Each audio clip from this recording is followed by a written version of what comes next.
മൃതദേഹങ്ങൾ കണ്ടെത്തുന്നുണ്ട്. പ്രശാന്ത് നിലമ്പൂർ ചേരുന്നുണ്ട്. പ്രശാന്ത്, ഇന്ന് ഇതുവരെ 9 മൃതദേഹങ്ങൾ, ഇപ്പോഴും തെരച്ചിൽ തുടരുകയാണ്. ഒരു മൃതദേഹം കൂടി കണ്ടെടുത്തിരിക്കുന്നു. അങ്ങനെ 10 മൃതദേഹങ്ങളായിരിക്കുന്നു. ഇതിൽ പലതും മൃതദേഹങ്ങളുടെ അവശിഷ്ടങ്ങളാണ് എന്ന് പറയേണ്ടി വരും. ഇപ്പോൾ 69 പേരുടെ മൃതദേഹം ചാലിയാർ പുഴയിൽ നിന്നും, പോത്തുകല്ല് ചാലിയാർ പുഴയിൽ നിന്നും മാത്രം കണ്ടെടുത്തിട്ടുണ്ട്. വളരെ ഗുരുതരമായ ഒരു സാഹചര്യമാണ്. കാരണം ഈ പുഴ ഇന്നലെ കരകവിഞ്ഞ് ഒഴുകിയപ്പോൾ പല മൃതദേഹവും തൊട്ടടുത്ത വനത്തിലേക്കും മറ്റും ഒഴുകിയിട്ടുണ്ട്. ഇന്ന് പക്ഷേ വെള്ളം കുറഞ്ഞപ്പോൾ അത് വനത്തിൽ അടിഞ്ഞിട്ടുണ്ട്. രക്ഷാപ്രവർത്തകർ, സന്നദ്ധ പ്രവർത്തകരൊക്കെ തെരച്ചിൽ തുടരുകയാണ്. പുഴയിലും അതുപോലെ തന്നെ ഇന്നലെ വെള്ളം ഒഴുകിയ വനത്തിലെ സൈഡ് ഭാഗങ്ങളിലുമൊക്കെ തിരയുന്നു. അവിടെയാണ് ചെളിയിലും അതുപോലെ തന്നെ മരങ്ങൾക്കിടയിലുമൊക്കെ കുടുങ്ങിക്കിടക്കുന്ന നിലയിൽ ഇന്നും മൃതദേഹങ്ങൾ കണ്ടെടുത്തത്. ഇന്നലെ 57 മൃതദേഹങ്ങൾ, ശരീരഭാഗങ്ങൾ അടക്കം 57 മൃതദേഹമാണ് കണ്ടെടുത്തത്. ഇന്ന് 10 മൃതദേഹം കൂടി കണ്ടെടുത്തിരിക്കുന്നു.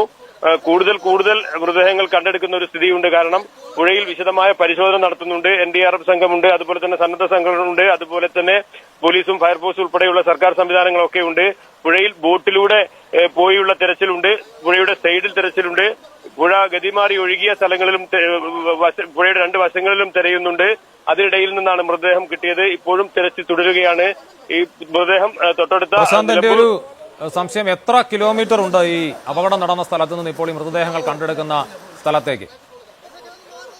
അബ്ജദ്, ഏതാണ്ട് 25 കിലോമീറ്റർ ദൂരമുണ്ട്. ഈ പുഴ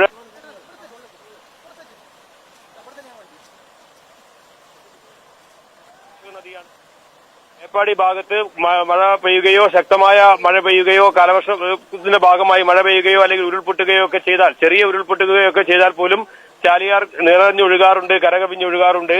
അത്തരത്തിൽ വയനാട് മേപ്പാടി മേഖലയിൽ മഴയും അല്ലെങ്കിൽ തുടർച്ചയായ മഴയോ ഒക്കെ ഉണ്ടാകുമ്പോൾ ഇവിടെ ജാഗ്രതാ നിർദ്ദേശമൊക്കെ നൽകാറുണ്ട്.